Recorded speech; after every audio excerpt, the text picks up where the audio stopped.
Well, here's something we can all agree on. 2020 is a year best glimpsed through the rearview window. Hello, I'm Lori Johns. There were so many challenges this year that divided us, ranging from politics and protest to the pandemic. We had to change the way we shopped, the way we socialized, and the way we cheered for our favorite teams. We had to embrace online learning, working from home, and shortages of staples at the grocery stores. We do know one thing: it's going to be a long winter. As we look for new ways to embrace uncertain times, it's more important than ever to stay connected, to find our community, to share our stories. Not everyone is good at that. Growing up on a small farm in north central Iowa, I remember what it was like to feel isolated. Before the internet and social media, many were isolated in rural Iowa. Today, even though entire communities are at our fingertips, there are those who are isolated because they were taught that farmers are tough. They're stoic. Sure, they can complain about the weather or the markets, but that's about it. After learning that farming has one of the highest suicide rates of any occupation, we knew it was time to take a closer look. How do we stop the spiral down? How do we know if a friend, family member, or neighbor needs help? We begin this Chop Talk on mental wellness with an expert who has helped thousands of farmers and rural Iowans find it. I'm here with Dr. David Brown, ISU Extension and Outreach, and we're sitting down today on a cold, blustery day, so we had to bring our interview inside today here at McKay Hall. So we've got it's warm in this big spot. We've got the heater going in the background and a nice big room, so we are socially distant. But thank you for joining us, Dr. Brown. I'm so glad to be here with you today, I really am. Well, I know that you are a busy guy. You've got a lot of programs going on right now. Tell me a little bit about your work and the groups that you work with. Yeah, right now, my primary focus of work is really directed towards the agriculture community just because of all the stress the agriculture community is facing right now. And so we have a lot of grants and resources that we're trying to bring to bear to assist that community. And that's so important when you think of all the things that farmers have faced in this last year alone. Certainly. You know, not only things weren't going that great within the farm economy, and then, you know, of course, they had the pandemic, and then we had the derecho that impacted a large swath of Iowa. So, you know, it's kind of been a perfect storm for farm stress in Iowa right now. Well, they've always known that this is an industry that depends so much on the weather, even though it's not completely 100% predictable. That's correct. You know, so many stresses that farmers deal with are unpredictable. You know, whether they get the weather, you know, crop prices, commodity prices, farm bill, even machinery breakdowns during harvest. So much of what they do is they can't really prepare for. It's just, and that certainly adds to a great deal of the stressors that they're being impacted by right now. And talk about, too, the nature of farmers. And I can tell you, as a kid who grew up on a farm, and not just in my family, but I would refer to them as stoic, strong. If you have a problem, boy, you keep it to yourself. That used to be the way it was. Is that still the case? Is that still a hurdle? You know, I think that's still a case to a certain extent. I think, you know, farmers are starting to hear more about resources, and I think they're starting to talk to each other a little bit more.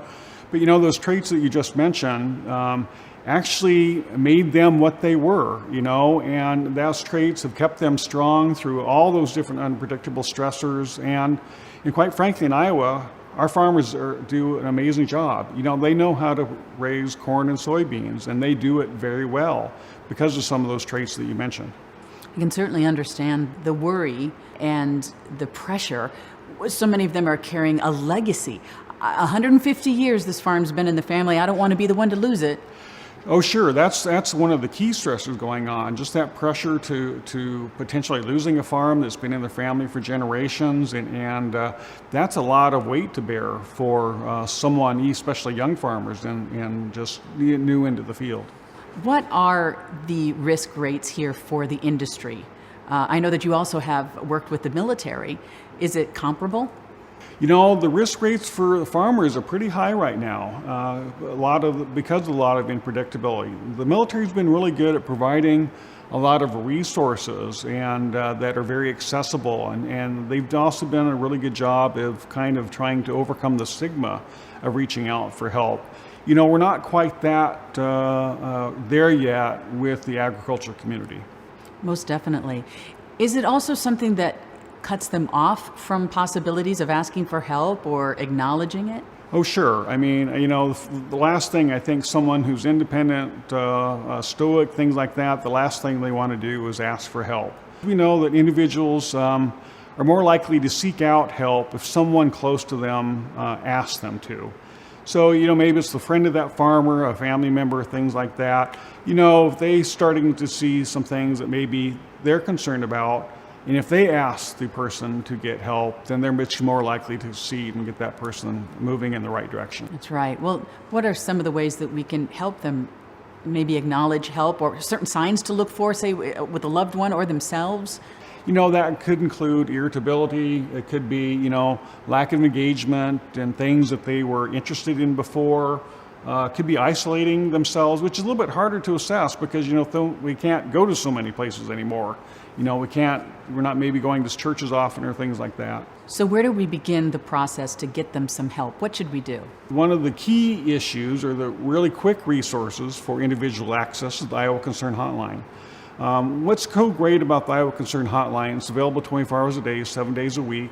We have trained stress counselors that can kind of assist with that issue as the people call in.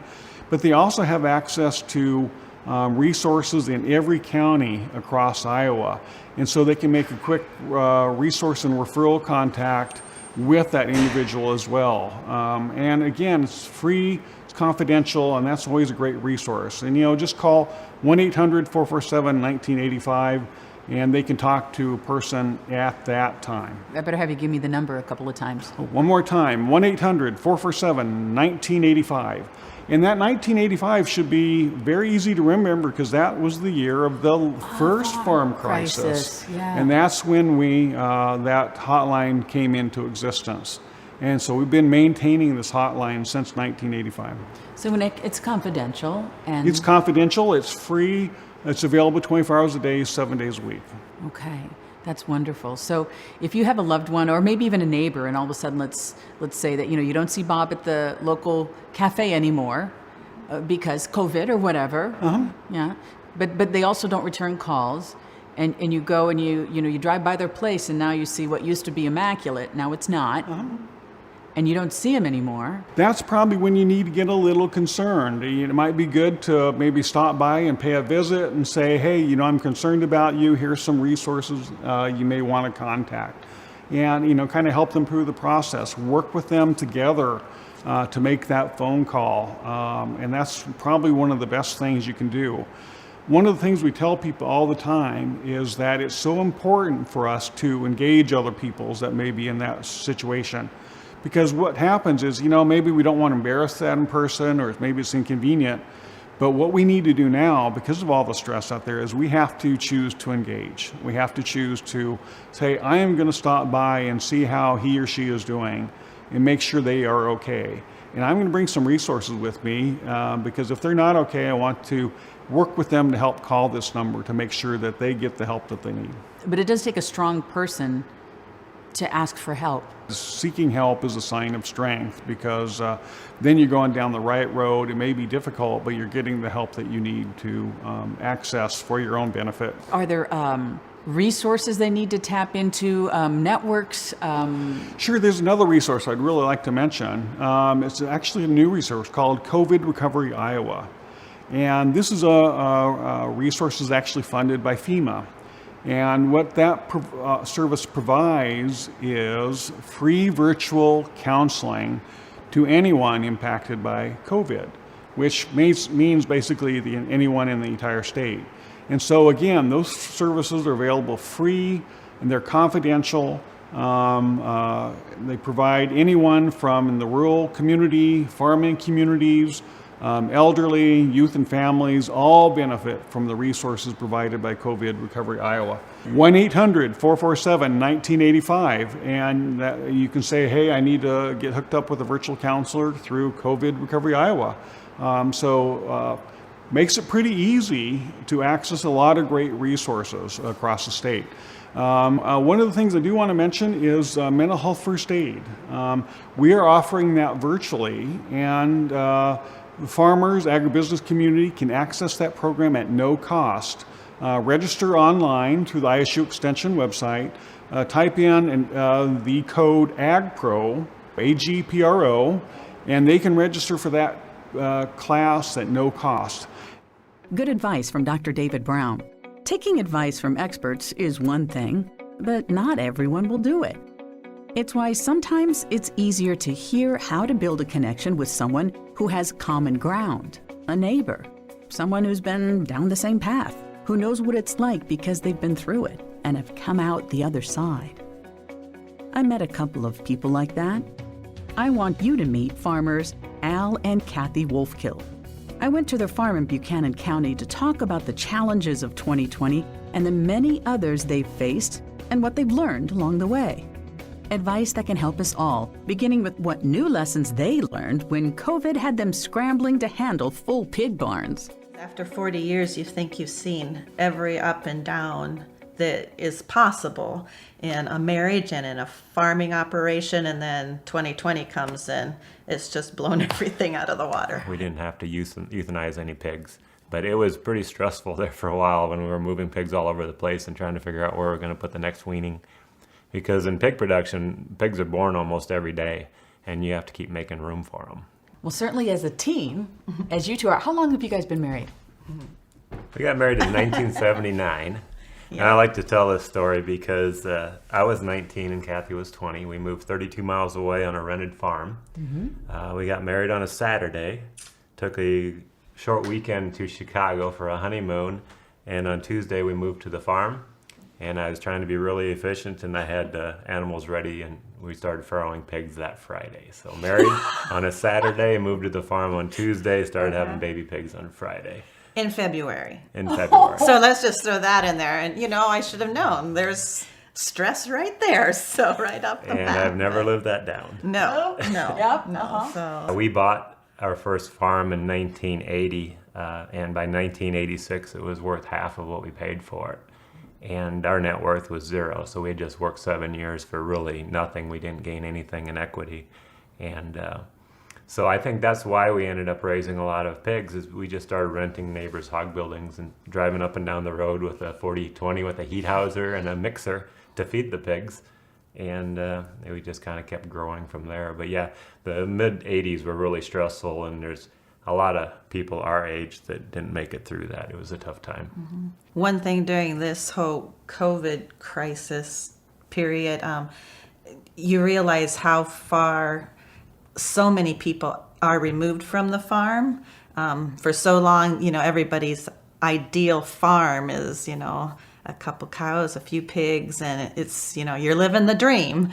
And I think this crisis has made everyone more aware of that. It really is, what goes on the farm really affects the whole country.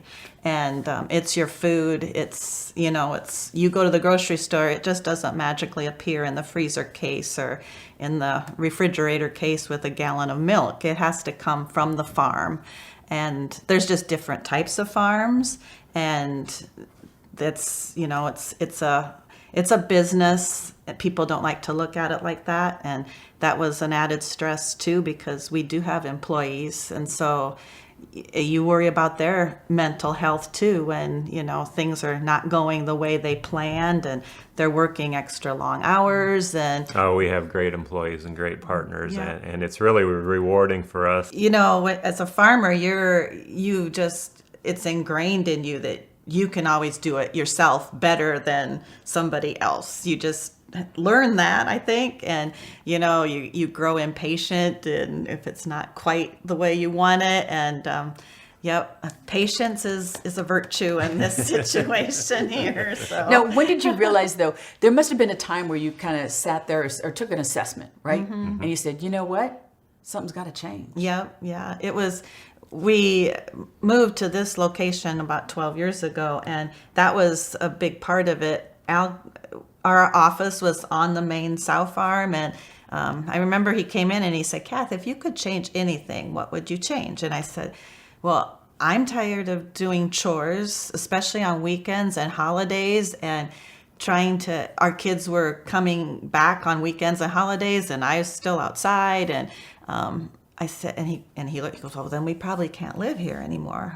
And I'm like, oh, well. You hear a pin drop on that one. And I happened to be working on this house as a little side venture because our youngest had gone off to college, and I said, well, we could move there, and it worked to help out an employee who was getting married and moving on. So the whole thing just worked out right. But when you're involved in, a farming operation, it is your life. So it's like the guys came in and out of the office all day, anytime, night and day, and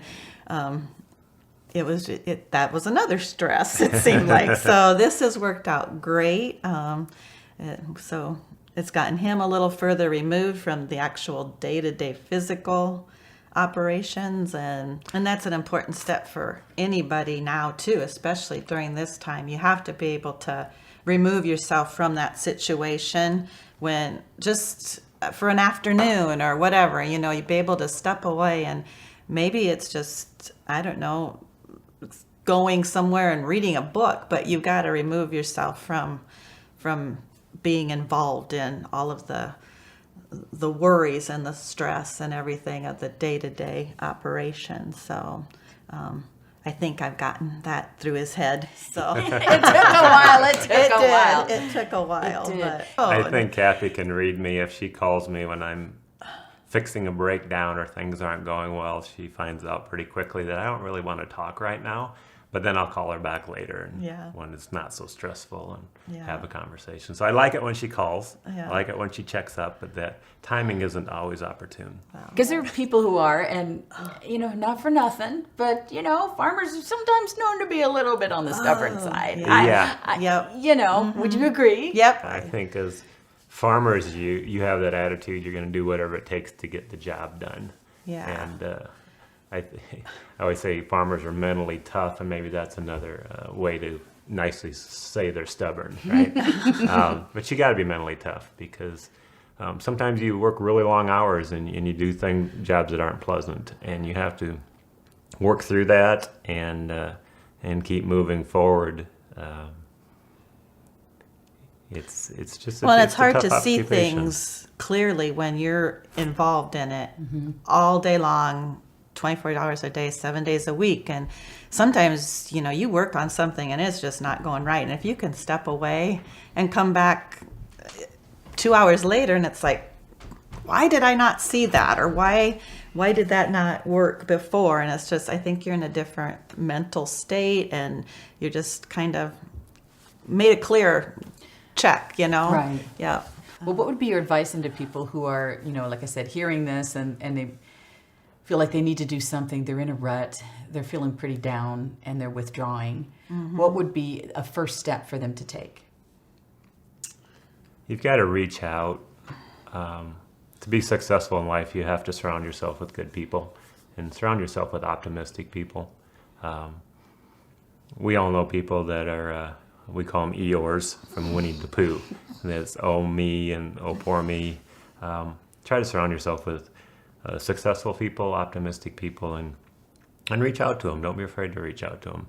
A lot of the things that, opportunities in my life were because people tried to help me, and we try to return the favor. So if somebody is struggling, reach out. There's a lot of people out there that are willing to help, but you have to ask first. Got to find a Tigger. Yeah. Yeah, you do. Yeah. Yeah. And there's a lot of people who have gone through the same thing you might be going through right now. You just, like, farmers are very, want to handle everything themselves. So if you can reach out, you may be surprised who has gone through the same emotional ups and downs that you have. And it's like, I did not know that, and if you just ask, you. I remember talking to my grandpa in the 80s when things were so tough.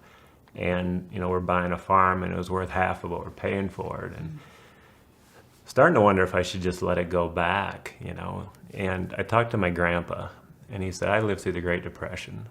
And he said, I had the same situation, and I just kept making payments, and you should do the same thing. That's really strong. Yeah.